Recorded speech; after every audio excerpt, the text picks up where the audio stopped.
Have you ever said sorry, and the moment it left your mouth, something felt off? Not relief, not peace, just a quiet question in your head. Why did I apologize for that? You weren't wrong. You didn't hurt anyone. Nothing bad happened. Yet your brain still reached for sorry. Stay with me, because in this video, I'm going to show you why your mind learned to apologize automatically, how this habit quietly shapes your personality and relationships, and, right near the end, the one psychological switch that can break the cycle. Most people never notice it, but once you do, you'll start catching yourself in real time. This is the psychology of people who over-apologize for everything. Let's begin with something important. You don't over-apologize because you're weak. You over-apologize because at some point in your life, it worked. Your brain learned that sorry equals safety. Think back.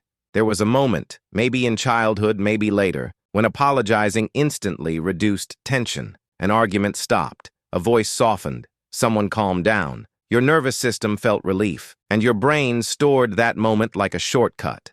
Psychology calls this emotional conditioning. When a behavior reduces stress, the brain repeats it automatically. Here's the detail most people miss. Your brain doesn't care whether you were actually wrong. It only remembers that saying sorry made things feel safer. So now, even neutral situations trigger the same response. Not because danger is present, but because your nervous system prefers prevention over uncertainty. And this leads to the next layer. Over-apologizers are constantly scanning the room. You notice things others miss. Tone shifts, facial expressions, energy changes, silence. Your brain is always asking, is everything okay right now? Psychology calls this hypervigilance. It's a mix of high empathy and anxiety sensitivity. You learn to read emotional environments early, because emotional changes once mattered a lot. So when your mind senses even a small possibility of discomfort, it steps in. I'll take responsibility, just in case. But that instinct didn't come from nowhere. Many over-apologizers learned that their needs created friction, so they learned to soften themselves, to minimize requests, to dilute opinions. Sorry for asking,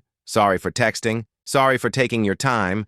This isn't low confidence, it's low permission. Your brain learned that expressing needs could lead to irritation, rejection, or withdrawal, so it wrapped every need in politeness. And here's the painful truth. You weren't taught that your needs were wrong. You were taught that they were inconvenient. That belief quietly follows you everywhere. The apology isn't really for other people. It's for your inner critic. After conversations, your mind replays everything. Did I say too much? Did I sound annoying? Should I have stayed quiet? That sorry becomes a mental reset button, a way to calm the internal noise. Psychologists link this to heightened self-monitoring. When awareness turns inward too often, you become both the speaker and the judge. And here's the trap.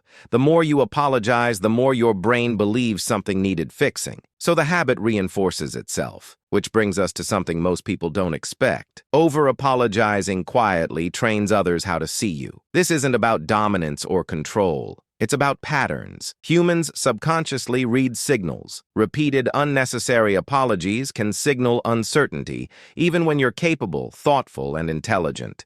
Your brain is trying to keep harmony, but socially, it can make you feel overlooked. And now the tension grows, because you feel kind but invisible, polite but small. So what's really happening underneath? You confuse kindness with self-erasure. Psychology shows that empathy without boundaries turns inward. It becomes self-blame. You start believing that being considerate means shrinking yourself, that being polite means taking up less space. But kindness was never meant to cost your presence. And this is where I give you what I promised at the beginning. Here's the psychological switch. Replace sorry with thank you, not as a trick, as a reframe. Thank you for waiting. Thank you for listening. Same warmth, same respect. But your brain stops labeling you as the problem. This small shift interrupts the conditioning loop. It tells your nervous system, I didn't do something wrong.